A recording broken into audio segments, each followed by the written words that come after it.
नमस्कार। मैं पंडित वेदमूर्ति वैभव अनिल सर्वज्ञ श्री क्षेत्र त्र्यंबकेश्वर महाराष्ट्र यहाँ से आप सभी का स्वागत करता हूँ। आज ये वीडियो के माध्यम से आप सभी से कुछ चर्चा करने के लिए आपके सामने मैं आ रहा हूँ। आज श्री क्षेत्र त्र्यंबकेश्वर यहाँ पर होने वाले कालसर्प शांति विधान के बारे में कुछ जानकारी मैं आपको देना चाहता हूँ। ये त्र्यंबकेश्वर जो है ये आद्य ज्योतिर्लिंग है जो महाराष्ट्र में है। इस ज्योतिर्लिंग की कुछ विशेषता है, इस पुण्यभू क्षेत्र की कुछ महती है, जिसके कारण कालसर्प शांति का पूजन केवल त्र्यंबकेश्वर क्षेत्र में ही किया जाता है।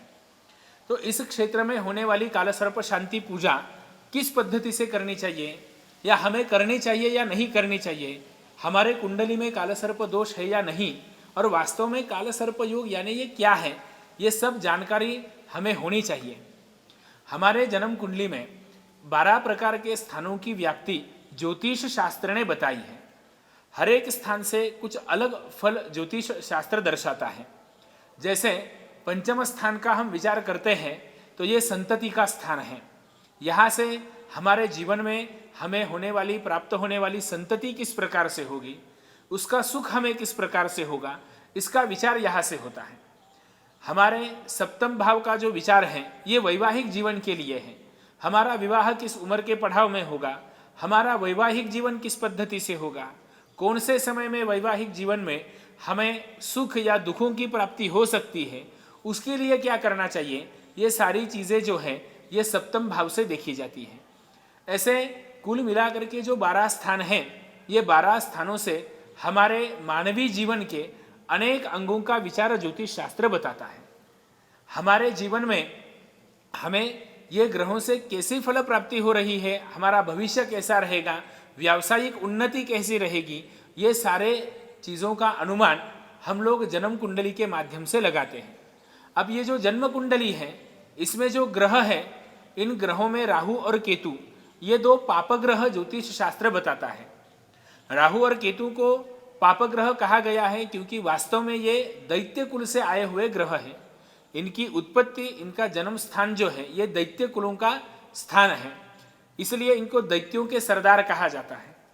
अमृत मंथन के बाद में जब भगवान विष्णु मोहिनी का रूप धारण करके भगवानों को अमृत और राक्षसों को मदिरा बांट रहे थे, तब राहु ने धोखे से अमृत प्राशन कर लिया और ये विष्णु भगवान जी ने सूर्य और चंद्रमा जी से जानकारी प्राप्त होने के बाद राहु का शिरच्छेद कर दिया।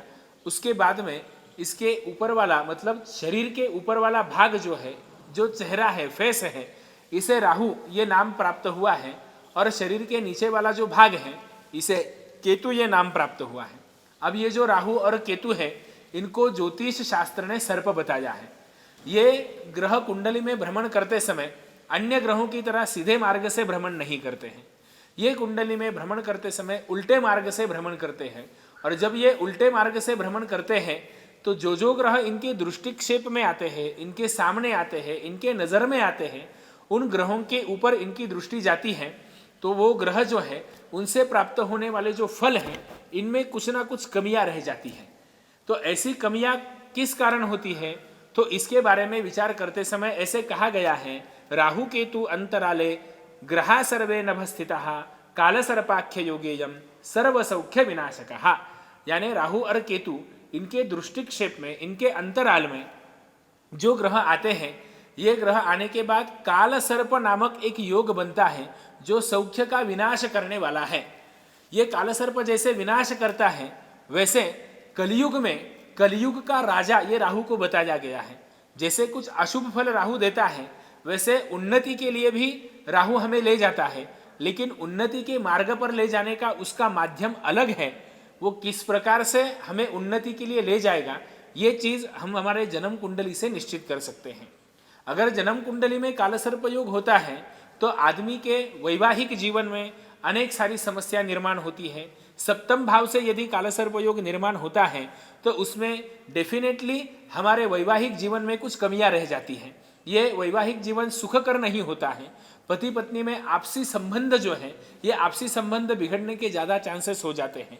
दूसरी बात, इसी स्थान से हम लोग पार्टनरशिप का कोई बिजनेस कर रहे हैं, हम लोग कुछ व्यवसाय कर रहे हैं, तो ये पार्टनरशिप में हमें धोखेबाजी हो सकती है, पार्टनरशिप में कुछ ना कुछ हमारा नुकसान हो सकता है। ये सप्तम भाव से होने वाले कालसर्प योग के लक्षण हैं। अब ये पंचम भाव से यदि बनता है तो संतति के लिए विलंब होना, संतति पक्ष में कुछ ना कुछ कमियां रह जाना, या संतति का सुख जो है जिस प्रकार से हम चाहते हैं उस प्रकार से प्राप्त न होना, ये पंचम स्थान से निर्माण होने वाले कालसर्प योग का लक्षण है। इसी प्रकार के कुंडली के जो केंद्र स्थान है, यहाँ पर यदि राहु बैठते हैं तो भी कालसर्प योग होता है, ऐसे हम मानते हैं।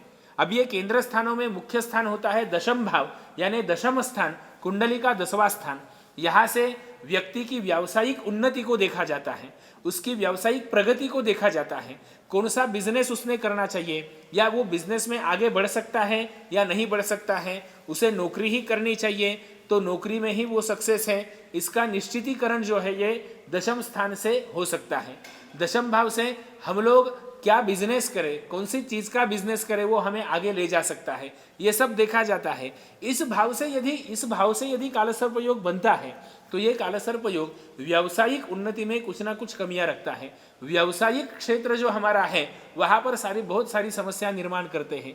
किसी डील को आप फाइनल करना चाह रहे हैं, लेकिन उस डील के लिए हम लोग 100% मेहनत करते हैं, लेकिन वो डील फाइनल होती नहीं है। लेकिन हमारे दूसरे जो सहकारी मित्र हैं या व्यावसायिक हमारे जो मित्र हैं, इसी प्रकार की डील को 10% मेहनत से प्राप्त कर लेते हैं, वो बहुत इजी प्राप्त करते हैं। तो ऐसा क्यों बनता है? तो ये बनता है दशम भाव से निर्माण होने वाले कालसर्प योग के कारण। तो ऐसे कुंडली के अलग अलग जो स्थान है, जैसे चतुर्थ स्थान ये मातृ सुख का कारक है, हमारे खुद के वास्तु का, मकान का कारक है, तो वास्तु में कुछ कमियां रह जाना, वास्तु में कुछ दोष उत्पन्न होना, ये चतुर्थ भाव से निर्माण होने वाले कालसर्प योग के कारण होता है।